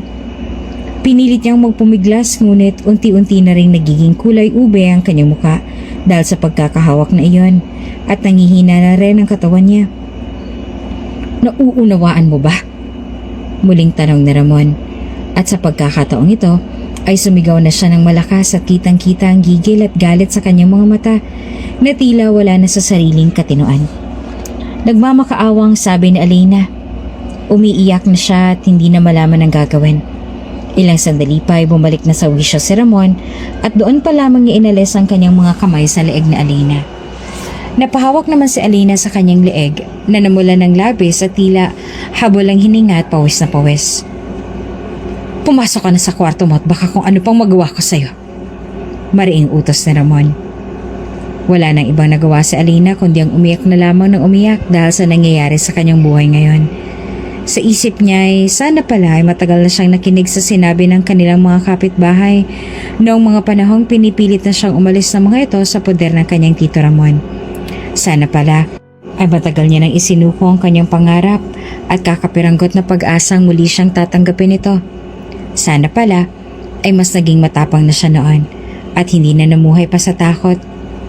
Kaya ngayon ay wala nang kasiguraduhan ng kanyang buhay. Tuluyan ang namanipula ng kanyang Tito Ramon ang kanyang buhay at nakontrol kaya labis ngayon ang kanyang pagsisisi. Diyos ko, hindi ko na po alam ang gagawin ko. Hindi ko na po alam kung anong nararamdaman ko. Hindi ko po alam kung anong mangyayari sa akin bukas. Pero Panginoon, pakiusap po. Ingatan niyo po ako. Iligtas niyo po ako. Kung ano man po ang binabalak ng aking Tito Ramon, Panginoon, sa inyo pa rin po ako kumukuha ng kaligtasan. Kayo na pong bahala sa akin. Umiiyak na sambit ni Alina habang nakaluhod at nananalangin upang humingi ng habag at kaligtasan dahil talagang himala na lang ang makakapagligtas sa kanya ngayon. Wala na rin naman siyang maaasahan na magliligtas sa kanya ngayon dahil hindi basta-basta ang mga taong sangkot dito. Walang kasiguraduhan ng bukas na naghihintay kay Alina. Isinuko niya na ang kanyang buhay sa Panginoon at hinayaan na lamang na siyang kumilos dahil ang totoo ay hindi niya na alam ang kanyang gagawin. At dumating na nga ang araw na hiniling ni Alina na sana ay hindi na dumating pa. Hiniling na sa pagsikat ng panibagong araw ay muli na sana itong lumubog para hindi niya na maramdaman pa ang sakit at tuluyan ng maging manhid. Naramdaman niya na ang yabag ng mga paa ng kanyang Tito Ramon na patungo na sa kanyang silid. Ni hindi nga siya nakatulog magdamag sa kakaisip kung anong mangyayari ngayon. Alina, buksan mo na to! Nakailang tawag na si Ramon ngunit hindi pa rin binubuksan ni Alina. Alina, ano ba? Sisirain ko tong pinto! Sigaw ni Ramon. Persahan ang binuksan ni Ramon ang pinto ng kwarto ni Alina at malakas na tinadyakan ito.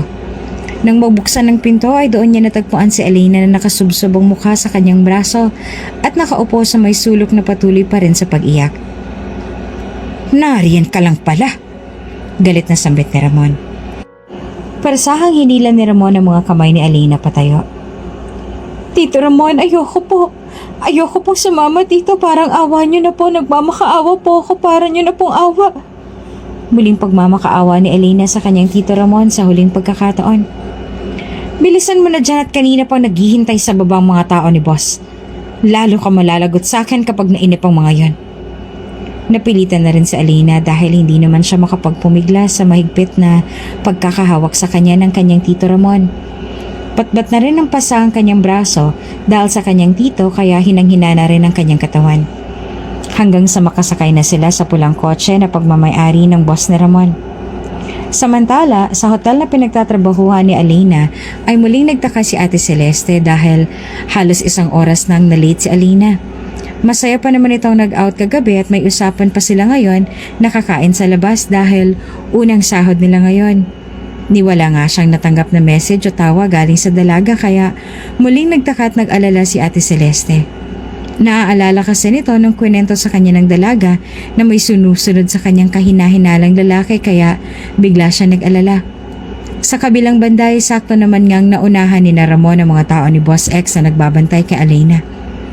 Pero mabuti na lamang at ang isa sa mga ito ay palihim na sumunod sa sasakyan na sinasakyan ni Ramon para matunton ang pinagdalhan nila sa dalaga. Alam na ito ni Boss X, kaya nagmadali na siya nagtungo sa direksyon na kinaroroonan ng kanyang tao. Nagpadala pa siya ng marami pa para iligtas si Alina. Wala namang kamalay-malay sina Ate Celeste sa nangyari na nasa peligro na pala ang buhay ni Alina. Dan, nasa likod mo lang ako. Keep on following them. Huwag kang magpapahalata para hindi sila lumihis. Aligagang sabi ni Boss X sa kanyang tauhan na kasalukuyan ang sumusunod doon sa sasakyan. Okay boss, mukha namang hindi nila alam na may sumusunod sa kanila. Sagot naman ng kanyang tauhan. Okay, good. Huwag mawawala sa paningin mo ang sasakyan, maliwanag? Sabi ni Boss X at kaagad nang tumugon ng lalaki. Okay boss, maliwanag po. Sagot niya. Hindi malaman ngayon ni Boss X ang kanyang nararamdaman. Halo-halo na ang kanyang emosyon. May kaba, takot at pangamba na baka hindi nila maabutan si Alina. Plano kasi ng mga drug lord na iyon na kapag nagkasundo na sila ay diretso na sa private plane si Alina patungong ibang bansa. Kaya ito ang iniiwasan niyang mangyari. He wants to help Alina dahil ito ang sa tingin niya ay dapat. Kung tutuusin ay labas na naman siya sa issue na ito ngunit sa hindi niya malaman-laman na dahilan na para bang ayaw niyang mapahamak si Alina ay pinili niyang maging involved at iligtas ang dalaga. Muli siyang nakaramdam ng takot at bumalik ang sakit noong nawala ang kanyang girlfriend. Kaya desperado siya ngayon at desidido na anuman ang mangyari ay responsibilidad niya na si Alina at gagawin niya ang lahat mailigtas lamang niya ang dalaga sa mga kamay ng mga drug lords. Samantala, nakarating na rin sa hideout sina Alina at ang kanyang Tito Ramon. Bago isinaman ni Ramon sa loob si Alina, ay sinigurado niyang hindi na makakatakas pa ang dalaga Kaya itinali niya ang mga kamay nito ng mahigpit at hinawakan ang braso para hindi na makatakbo. Tito, pakiusap. Pakawalan niyo na po ako. Sa huling pagkakataon ay humingi siya ng saklolo sa kanyang tito. Ngunit kagaya ng mga nauna nitong sagot ay binaliwala na lamang niya ito at hinawakan ng mahigpit ang anak-anakan. Puno ng mga armadong mga lalaki ang buong lugar. Ramon, ito na ba ang palit ulo mo? Tanong ng isa sa mga tauhan na tinitigan si Alina mula ulo hanggang paa. Oo, samahan mo na kami kay boss. Yung boss na tinutukoy ay ang pinaka-mastermind ng kanilang sindikato. At siya rin ang nagpapatakbo ng malaking kalakalan ng droga sa bansa, maging sa labas at iba't iba pang mga bansa. Mataas na tao at maimpluwensya, at marami na ring napapatay na tao, inosente man o hindi. Ito rin ang kakompetensya ni Boss X sa kanyang mga negosyo at may lihim na galit dito. Alam ni Boss X ang mga illegal nitong gawain, maging ang mga taong katransaksyon nito ay kakilala niya rin. Maghintay ka lang dyan at may katransaksyon pa si boss sa loob. Yung bigating Meksikano kaya huwag kang atat. Pasalamat ka nga at binigyan ka pa niya ng tsansa na mabuhay dahil kung hindi, ako na mismo ang magbabaon ng mga bala ng baril na torian sa ulo mo. Mayabang nasabi ng tauhan na tila may nagawa ring malaking atraso sa kanya si Ramon, kaya ay gano'n na lang siya naging kagalit. Maghinay-hinay ka sa pananalita mo, Danilo. Alalahanin mong parehas ng tayong tauhan ni boss. Kaya sa kanya lang ako takot at hindi sa'yo. At alam ko namang may mga anomalya ka rin ginagawa. Kaya ingatan mong malaman ko yun dahil baka bukas o sa isang araw ay ikaw nang nasa posisyon ko na nakikipagpalit ulo para lamang sa kaligtasan mo. Huwag kang pakampante. Matapang na sagot naman ni Ramon. Hindi na rin nakaimik pa yung lalaki bagkus ay hinayaan na lamang silang makaupo sa may silya doon sa loob upang doon maghintay habang may transaction pa sa loob ng pulang kwarto ang kanilang boss. Pinagmasdan ni Alina ang mga taong naroon at halos lahat sila ay may mga hawak na baril. Ni wala man lang matatakasan o matatakbuhan dahil kulong ang buong hideout at nahaharangan ng malalaking mga barikada ang labas. Rinig din nilang malakas na hagalpakan na nagmumula sa loob ng VIP room at tila nagpapasayaw din ang mga babae. Hindi alam ni Alina kung anong mangyayari sa kanya, pero pinagpapasadyos niya na lang lahat. Unti-unti na rin siyang nawawalan ng pag-asa dahil sa isip-isip niya ay imposibleng may makaalam pa kung nasan siya ngayon dahil wala namang ibang nakakaalam ng lugar na ito, maging ang katransaksyon nila ngayon. Ilang sandali pa ay natapos ang unang transaksyon ng kanilang boss, kaya pinatawag niya na sa loob si Ramon. Hoy Ramon, pumasok na raw kayo. Pasigaw na utos ng lalaki kanina.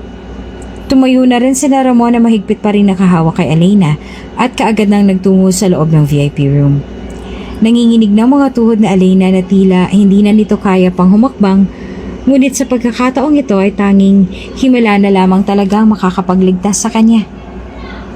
Nang makapasok sila ay bumungad sa kanilang nakakalat ng mga puting pulbos sa may babasaging mesa na nasa harap ng isang nakatuksido na lalaki habang sinasayawan ng mga bayarang babae na naroon. Boss, narito na po si Carding at ang kasama niya, sabi ng lalaki doon sa lalaking mukhang hay na. Umangat naman ang tingin ng boss kina Ramon at Alina. Ramon, long time no see. Tatawa-tawang bati ni boss kay Ramon. Hindi pa man nagsisimula ay lumuhod na si Ramon na ikinagulat naman ni Alina. Boss, humihingi po ako ng kapatawaran sa mga nagawa ko. Patawarin niyo ako, boss. Nakaluhod na sabi ni Ramon. Napatawa naman si boss sa ginawa ni Ramon. Nakakatawa ka talaga, Ramon. Nakakatawa siya, no? Sabi ni boss sa mga tauhan niyang nasa loob at tutas pa rin nakakatawa na halatang malakas na ang tama. Walang hiya ka, Ramon. Hindi na ako makahinga sa'yo. Tumayo ka nga riyan at mukha kang asong ulol sa asal mo.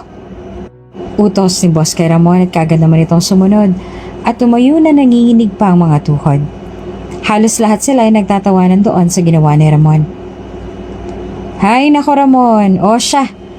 Iyan bang magandang binibini na yan ang kapalit ng ulo mo? Yan ba yung sinasabi mong anak-anakan mo? Paunang tanong ng boss kay Ramon habang nakatingin kay Alina. Hinila naman ni Ramon si Alina na takot na sa kanyang kinatatayuan. Tila napako ng mga tingin ni boss kay Alina. Ilang sandali rin siya nakatitig sa babae. Tila masasabi niyang walang-wala ang mga babaeng nagsasayaw ngayon sa kanyang harapan sa itsura ni Alina na mukha pang inosente at birhen. Iyan na ba yun ha, Ramon? Naging seryoso naman ang timpla ng mukha ni boss at saka humithit ng sigarilyo. Oh, boss. Batang-bata ho yan at kailanman na hindi pa nagkakanobyo kaya sigurado akong birhen pa yan. Kalagan mo. Mahinang utos ni boss kay Ramon. Ho? Utal na tanong ni Ramon. Tila nagpating naman ang tenga ni boss. Bobo ka ba o bingi? Sabi ko kalagan mo. Ang mga ganyang klaseng babae hindi dapat ginagapos. Gusto mo ikaw ang igapos ko? Maring sabi ni boss kay Ramon. Kaagad naman kinalagan ni Ramon si Elena. Ayos na ho ba siya sa inyo, boss? Muling tanong ni Ramon kay boss. Pasalamat ka at may maganda kang anak-anakan. Matapos mo akong gaguhin at pagnakawan, hindi na dapat pinapatagal ang buhay mo. Kung sa tingin mo ay madadala mo ako sa katangahan mo at pagiging utu-utu mo, pues, hindi mo pa nga ako kilala, Ramon. Sa impyerno pinupulot ang mga tutang tumatraidor sa akin. Seryosong sabi ni boss kay Ramon. Nagtaka naman si Ramon sa sinabing iyon ni boss. Ano ang ibig niyong sabihin, boss? Hindi pa ho ba ako absuelto? Takot na sambit ni Ramon. Pinagpapawisan na rin siya sa kaba dahil mukhang nakalimutan nga niya na tusong makipagtransaksyon ng kanyang boss. Tumawa naman ang malakas ang kanyang boss. At sinong may sabi sa'yong may kapatawaran ng ginawa mo sa akin? Buong akala mo talaga'y palalampasin ko yun, ano? Wala ka talagang utak, Ramon. Bobo. Sigaw ng boss. Marahan niyang hinimas-himas ang hawak niyang baril at saka itinutok na kay Ramon. At dahil nakuha ko ng gusto ko, wala ka ng silbi, Ramon. Pagkasabing iyon, ay bigla niyang ipinutok ang baril kay Ramon ng paulit-ulit hanggang sa tuluyan na itong bawian ng buhay. Hindi na makagalaw si Elena sa kanyang kinatatayuan. Habang pinapanood ang kalagayan ng kanyang tito Ramon, nakasalukuyan ng nakahandusay at naliligo na sa sarili nitong dugo. Lalo nakaramdam ng takot si Elena nang siya naman ang balingan ni boss. Kunin niyo na tong babaeng to at dalhin sa private plane. Nauna nang tumayo si boss at saka sinunod na sila Elena. Anong gagawin niyo? Saan niyo ako dadalhin? Bakit niyo nagawa yun sa tito Ramon ko? Umiiyak at lakas loob ni Elena. Huminto naman si boss at saka humarap kay Elena. Alam mo, Iha, kapag pumasok ka sa mundo ko, wala nang dapat labasan. Kung lalabas ka man, sisiguraduhin kong sa impyerno ng diretsyo mo. At doon na tayo magkita. Kaya yung tito Ramon mo, wag na wag mong tularan. Kita mo, akala niya ligtas na siya. Pero ang totoo, ikaw ang tunay na ligtas. Dahil pumasok ka sa mundo ko. Lahat ng lumalabas at nagtatraidor sa akin ay wala ng karapatang magbago. Kaya nararapat lang na wakasan ang buhay niya. Paliwanag naman ng boss na may matalas na tingin kay Elena. Sa kabilang banda ay napatigil ang kanilang usapan dahil sa mga putukan ng baril sa labas. Boss, napasok tayo ng mga parak, sabi ng isang tauhan. Anak nang, buksan yung pinto sa likod at isunod niyo sa akin tong babae. Sigaw ng boss at nagmamadali nang nagtungo sa exit papunta sa private plane. Takot na takot naman si Elena habang mahigpit na hawak-hawak ang mga tauhan ng mastermind. Mabilis na nagtungo mga tauhan ng mastermind patungo sa rooftop kung saan naghihintay na ang iba doon sa private plane.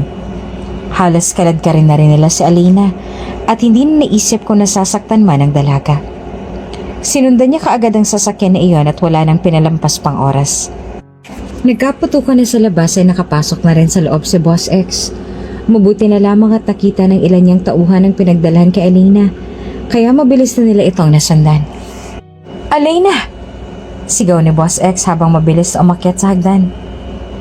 Narinig naman ito kaagad ni Elena kaya sumigaw rin ito para masundan ni Boss X ang kanyang boses. Boss X, tulungan niyo ako! Tulungan niyo ako, Boss X! Nabuhayan naman si Boss X ang marinig niyang boses ni Alina na ang ibig sabihin ay naroon pa nga ang dalaga at buhay pa. Sa pagkasigaw naman niya ni Alina, hinampas naman siya ng tauhan ng mastermind ng baril sa ulo dahilan ng pagkawalan ng kanyang malay. Ilang minuto ring habulan yon at nakipagputukan na rin ng baril si Boss X hanggang sa marating na nila ang rooftop. X, long time no see! Ikaw bang knight in shining armor ng babaeng to? Malakas na sabi ng mastermind at tila nang aasar pa kay X. Pakawalan mo siya, Brandon. Huwag mong idamay ang mga inosenteng tao. Sagot naman ni X. Gusto mo siya? Oh, edi sa'yo na. Walang awang tinulak niya sa simento si Alina. Kahit nang wala itong malay at saka tinutukan ng baril. At akmang papatayin na nang maunahan siya ng ilang pulis na nakasunod sa kanila. At doon ay pinaputukan na nila si Brandon, ang mastermind ng mga drug lords. Sa dami ng mga parakatauhan ni X na naroon ay wala na rin nagawang laban sina Brandon at doon ay binawian na rin siya ng buhay.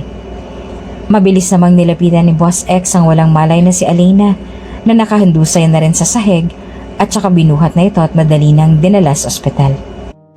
Nang makarating sila sa malapit na ospital ay sinalubong na kaagad sila ng mga nurse. Nurse, help her please. Nag-aalalang sabi ni X sa mga nurse na naroon. Okay, sige sir. Gagawin po namin ang lahat. Sagot naman ng mga nurse at doktor na naroon. At saka ay sinama na sa emergency room si Alina. Hindi magkaintindihan sa kaba si X habang naghihintay sa labas. Tatayo tapos uupo. Tila bumalik muli ang kanyang trauma noong panahong binawian din ng buhay ang kanyang nobya. Minsan na siyang nawalan.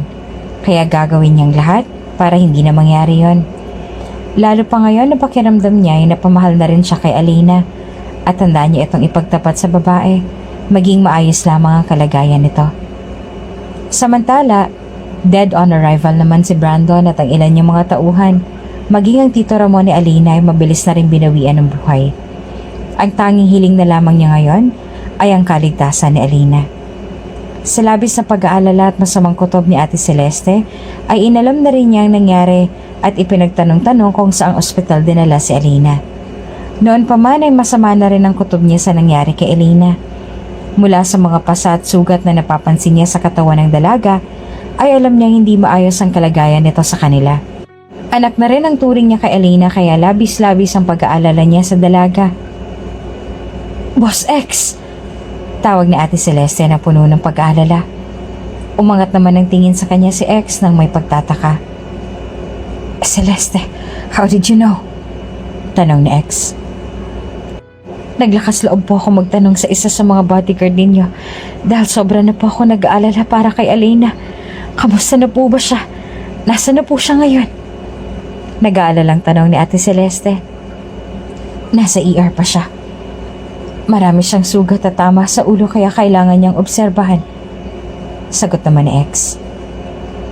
Sabi ko na nga ba't may hindi magandang mangyayari sa batang yan eh. Mabuti na lamang po't natulugan ninyo kaagad, boss.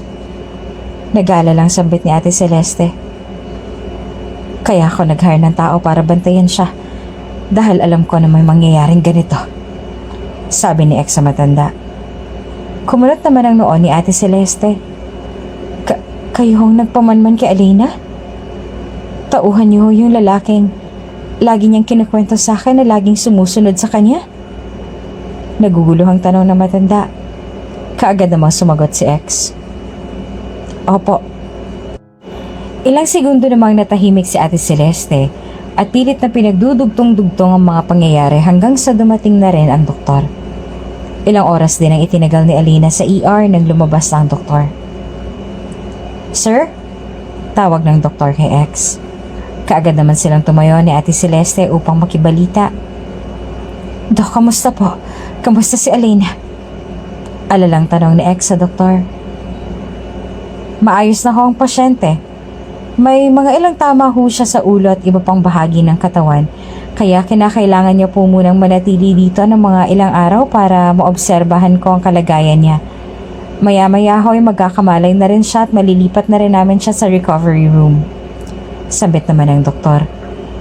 Tila nabunutan naman ng tinik ang puso ni X at Ate Celeste sa narinig. Kahit na may mga natamang sugat ang dalaga, ay ayos na rin sa kanila dahil ang mahalaga ay ligtas na si Alina. Ilang sandali pa ay nailipat na rin sa recovery room si Alina at kaagad na nagtungo roon sina Ate Celeste at X. Nilapitan ni X si Alina na wala pa ring malay. Hinawakan niya ang mukha ng dalaga, sabay nagbigay ng isang maluwag na ngiti. Nangingislap na rin ang kanyang mga mata dahil sa mga luhang unti-unti nang namumuo rito. Hindi akalain ni X na titibok muli ang kanyang puso ng ganito para sa isang babae. Hindi niya akalaing may papalit pa pala sa sapatos ng kanyang asawa na dati buong akala niya ay wala na. Ngayon, ipinapangako ni X na kung hindi man parehas pa sa ngayon ang nararamdaman nila para sa isa't isa, ay sisikapin niya itong trabahuhin upang masungkit ang matamis na oo ng dalaga. Mahal na mahal niya si Alina at alam niyang destiny ang nagtagpo sa kanilang dalawa at hindi nagkataon lamang. Maya-maya pa ay sa wakas nagkamalay rin sa Alina. Alina! Kaagad tumayo si Ate Celeste at X at saka nilapitan si Alina. Nasaan ako? Utal na tanong ni Alina habang marahang minumulat ang kanyang mga mata. Alina, andito ka sa ospital, sabi ni Ate Celeste. Gustong bumangon ni Alina kaya tinulungan nila itong maisandal sa may headboard ng kanyang kama. Nang makaupo ngayon si Alina ay sa kanya na iginala ng maayos ang paningin sa lugar maging kina X at Ate Celeste. Boss X, yung mga lalaki wala na ba sila? Nasaan na sila? Takot na tanong ni Alina. Nagkatingin na naman sina Ate Celeste at Boss X. Lalo silang nakaramdam ng awa sa trauma na tinamo ni Alina. Nabaral na rin sila at binawian na rin ng buhay. Alina, huwag ka na mag-alala. Simula sa araw na to, hindi ko nahahayaan pang may makapanakit sa'yo. Naluluhang sabi naman ni Boss X. Maluha-luha na rin ang mga mata ni Alina na tumitig sa mga matang iyon ni Boss X. Salamat. Maraming salamat po. Kung wala kayo roon, baka kung ano nang ginawa sa akin ng mga lalaking yun, hindi ko po alam kung paano makakabawi sa inyo. Pero sobra-sobra po ako nagpapasalamat sa tulong na nagawa ninyo sa akin. At tuluyan na nga tumulo ang mga luha ni Alina na kanina pa niyang pinipigilan. Hindi mo kailangan magbayad. Hindi mo kailangan tanawin ito bilang isang utang na loob. Ginusto ko ang ginawa ko at responsibilidad na kita. Nararapat lang na iyon ang gawin ko dahil nasa peligro ang buhay mo. At hindi ko mapapatawad ang aking sarili kapag may nangyaring masama sa'yo. Sagot naman ni Boss X. Napangiti naman si Alina at saka bumaling naman ang tingin kay Celeste. Huwag ka nang umiyak, Iha Alina. Ligtas ka na. At maniwala ka sa sinabi ni Boss na hindi ka niya hahayaan pang masaktan ulit. Labis kaming nag-alala sa'yo. Sabi naman ni Ate Celeste. Maraming salamat po, Ate Celeste. Sagot naman ni Alina.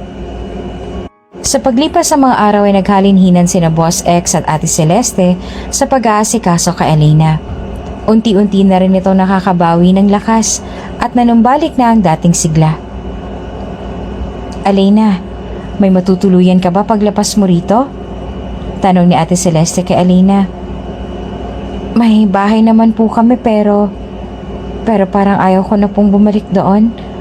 Sobrang dami kasi ng masasamang alaala nangyari sa akin sa lugar na yon kaya ayoko na pong balikan pa. Malungkot na sabi naman ni Alina. Umimik naman si X. Maluwag ang bahay ko. You can stay there if you want to. Maginoong alok naman ni Boss X. Aalokin pa sana ni Ate Celeste si Alina sa bahay nila, ngunit nang si X na nag-alok ay palihim na lamang siyang napangiti at hinayaan na lamang ang kanyang boss sa gusto niyang mangyari. Naku, nakakahiya naman po, Boss X. Maghahanap na lang po ako siguro ng ibang mauupahan. Nahihiyang sagot naman ni Alina, ngunit nagpumilit pa rin si X. I will not let you get hurt again. Kapag nasa poder kita, masisiguro ko ang kaligtasan mo. Hindi sapat ang mga tao ko para bantayan ka. Mas gusto kong ako ang magbantay sa'yo. Yung araw-araw kong makikita na ligtas ka. Kaya please, Elena, sa akin ka na lang tumira. Sabit ni X. Sa sinabi iyon ni Boss X ay bahagya namang napangiti si Elena. Hindi niya akalaing sasabihin nito ni X sa kanya. Sa gilid naman ay kilig na si Ate Celeste at pilit na binubulungan si Elena na pumapayag na sa alok ng kanyang boss. And from now on, you will no longer work for me. Tutulungan mo na ako sa ibang mga negosyo ko. Doon ka na lamang sa bahay kasama ko. Because Elena, I think I'm in love with you. Dugtong pa ni X. Lalong nanlaki ang mga mata ni Elena sa sinabi ni X. Lalo naman kinilig si Ate Celeste sa gilid. Bumilis ang tibok ng puso ni Elena at hindi malaman ang gagawin. Noon pa man ay gusto na niya na talaga si X kaya hindi niya akalaing magugustuhan din pala siya nito. Dala na rin ang takot at pangamba na baka may manakit na naman sa kanya ay pinagbigyan na rin niya ang hiling ng binata kaya pumayag na siya sa kagustuhan nito. Sige, pumapayag na ako. Sagot ni Elena na namumula pa ang mga pisngi. Lumuwag naman ang mga ngiti ni Boss X sa sagot na iyon ni Elena. Maya-maya pa ay may dinukot na si X sa kanyang bulsa. Isang maliit na box ng singsing.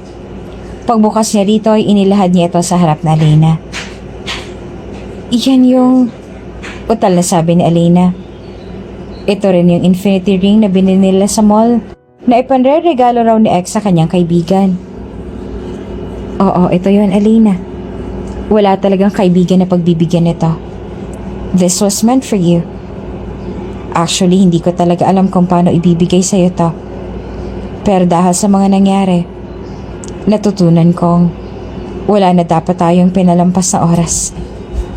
Minsan na ako nawalan. At ayoko nang mangyari yon. Kaya hanggat may lakas ako na sabihin at iparamdam sa iyo ang pagmamahal ko, lulubusin ko na. Natakot ako. Natakot ako na baka tuluyan ka nang mawala sa akin.